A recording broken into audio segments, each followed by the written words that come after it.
25শে December আর 25শে December সকাল সকাল আমরা হোটেলে থেকে রেডি হয়ে বেরিয়ে পড়লাম। কোথায় যাচ্ছি সবাই বলে দাও? ছাঙ্গুলেক বাবা মন্দির আর নাথুলা পাস আমাদের এবারের টার্গেট। যেহেতু নর্থ সিকিমের লাচেনের রাস্তাটা বন্ধ, তো সেটা আমাদের প্ল্যান ছিল, তাই গুরুদুম্বা যাওয়া হলো না। তাই সেকেন্ড প্ল্যান অর্থাৎ ইস্ট সিকিম যাওয়া। সকাল সকাল রেডি হওয়া, প্রথমেই আমরা নাথুলা যাচ্ছি, তারপরে ছাঙ্গু বাবা মন্দির হয়ে ফিরবো। হাই করে দাও।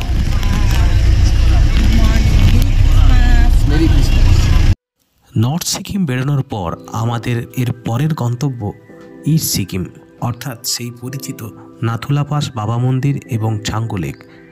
সেদিন সকাল থেকে ওয়েদারটা ভালো থাকলেও কিছুদিন যাওয়ার পর প্রচণ্ড ঝোড়ো ঠান্ডা বাতাস বইতে থাকলো। আমরা অনেকটা পথ পেরিয়ে নাথুলা পাসের জন্য যে পারমিট, সেই পারমিট জোগাড় করার পর একেবারে প্রথমেই পৌঁছে গেলাম নাথুলা পাসে। এই নাথুলা পাসে যাওয়ার সময় ওখানে কিন্তু মোবাইলে ছবি বা ভিডিও করতে দেয় না, এবং করলেও সেখান থেকে কাড়িয়ে নেওয়া হয়। তাই নাথুলা পাসে যাওয়ার আগে সবাই সাবধান।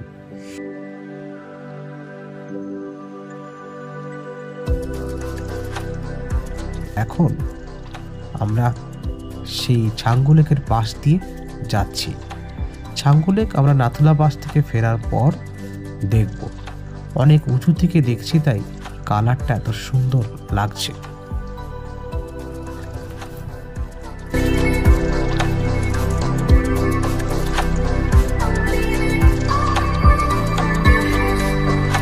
অবশেষে আমরা নাথুলা পাসে এসে পৌঁছলাম। যে বাতাসের কথা বলছিলাম, সবার পোশাক দেখলেই বুঝতে পারবেন কি প্রচন্ড বাতাসে সবকিছু উড়ছে। মাসের 25 তারিখ সবাই মিলে নেমেছি, আর সবার একদম বাতাসে উড়ে যাচ্ছে, এত বাতাস।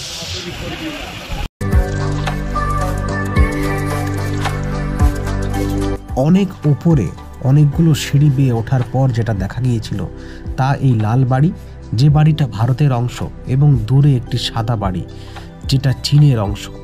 এই দুটো মাঝের যে বর্ডার, তাই নাথুলা পাস 14,140 ফুট ওপরে।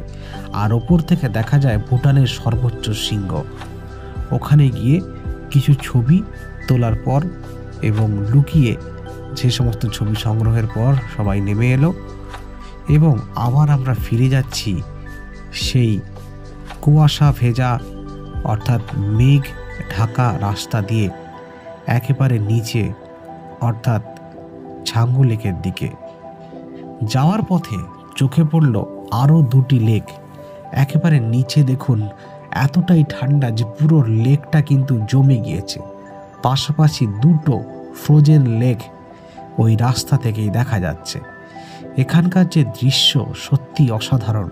ওপরে মেঘ আর নিচে জমে যাওয়া দুটো লেক। তা পেরিয়ে আমরা এগিয়ে যাচ্ছি বাবা মন্দিরের দিকে, অর্থাৎ গুরু হরভজন সিং বাবার মন্দির। তার যে বাণী, তার যে কৃতকর্মের কথা আমাদের সকলেরই জানা। তিনি এখনো জাগ্রত। আমরা তার সেই মন্দির, তার বাংকার অর্থাৎ ওল্ড বাবা মন্দিরে পৌঁছে গিয়েছি। এখানে অনেকগুলো সিঁড়ি বেয়ে উপরে উঠতে হয়, এবং সেখানেই রয়েছে তার ব্যবহৃত জিনিসপত্র অর্থাৎ তার সেই বাংকার। অনেকগুলো সিঁড়ি বেয়ে উপরে ওঠার পর ভেতরে রয়েছে তার ব্যবহৃত জিনিসপত্র, তার পুজোর সামগ্রী, তার ছবি, তার ইউনিফর্ম এবং তার টেবিল চেয়ার ইত্যাদি। তার এখনো জাগ্রত অবস্থায় থাকার সমস্ত প্রমাণ কিন্তু ওখানে মেলে, এবং তিনি এখনো সদা জাগ্রতভাবে আমাদের দেশকে তথা আমাদের সেনাদের রক্ষা করে যাচ্ছেন।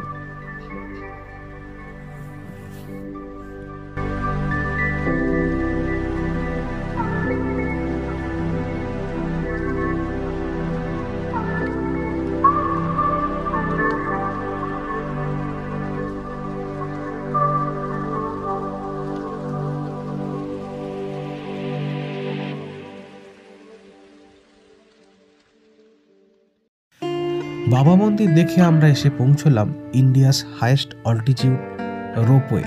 এই রোপওয়ে করে পরপর দুটো পাহাড় ডিঙিয়ে অনেকটা লম্বা জার্নি করে আপনারা ওপর থেকেই এই ছাঙ্গু লেকের দৃশ্য দেখতে পারবেন। আর ছাঙ্গু লেক অনেকটা অংশে প্রায় জমে, আর তার পাশেই রয়েছে ইয়াক। আজ 25শে ডিসেম্বর, আর এই 25শে ডিসেম্বর আমি এখন দাঁড়িয়ে আছি ছাঙ্গু লেকের উপরে। ছাঙ্গু লেকের পাশে সিকিমের ইস্ট সিকিম। একটু আগে নাথুলা থেকে এলাম, তো সেই কারণে যেহেতু প্রচণ্ড আজকে ওয়েদারটা ঠান্ডা, আর বুঝতেই পারছে কথা বলতে অসুবিধা হচ্ছে। আর এই সেই লেক, ছাঙ্গু লেক, এটা কিন্তু এখন অনেকটা অংশই দেখুন জমে গেছে, পুরো ফ্রোজেন লেক। আর উপরে রয়েছে রোপওয়ে। আমি যাইনি, কিন্তু রোপওয়ের ফুটেজ দেখাবো।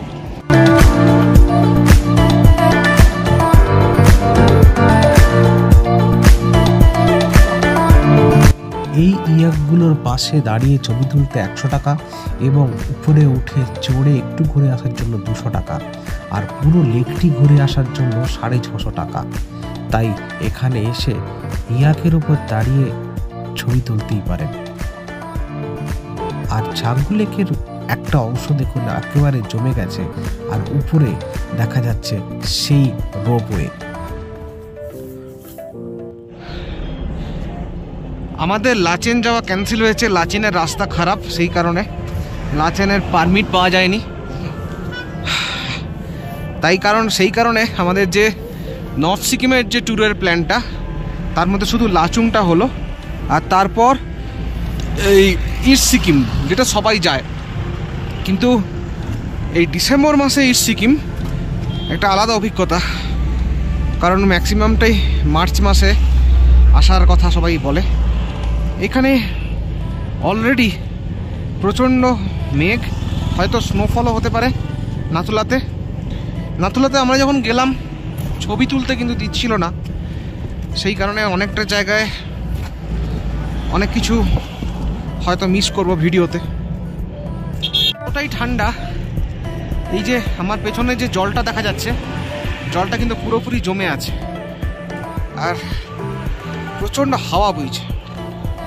এখানে উচ্চতা তুলনামূলক কম, কিন্তু সমস্যা হচ্ছে হাওয়ার।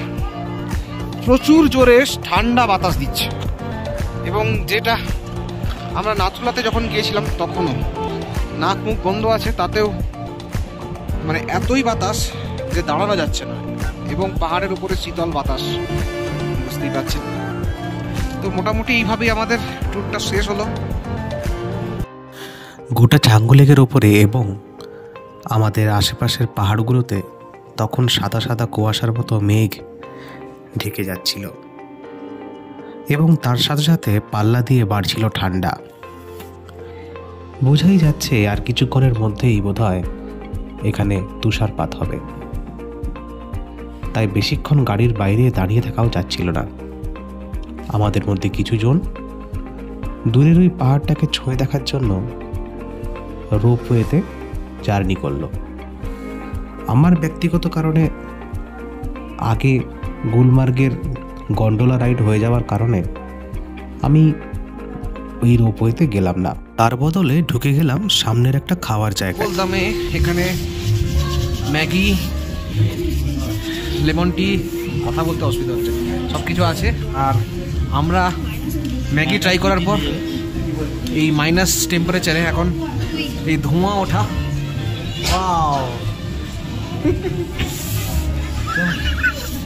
আর এই সেই ফ্রায়েড রাইস, যেটা কিন্তু ধোঁয়া ওঠা ফ্রায়েড রাইস ঠান্ডার মধ্যে বসে দারুণ লাগছে। এর বাইরে বেরিয়ে কিন্তু দেখলাম অদ্ভুতভাবে তখন ওয়েদারটা অনেকটা ভালো হয়ে গেছে।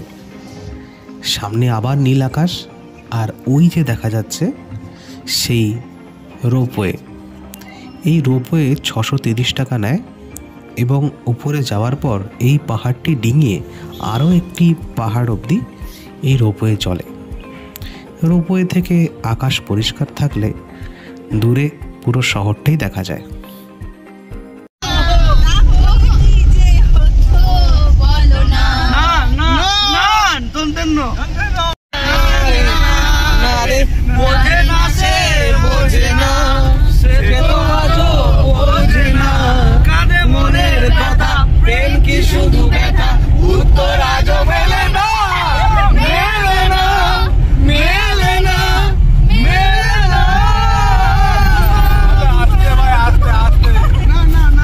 আমরা এবার ফেরার পথে।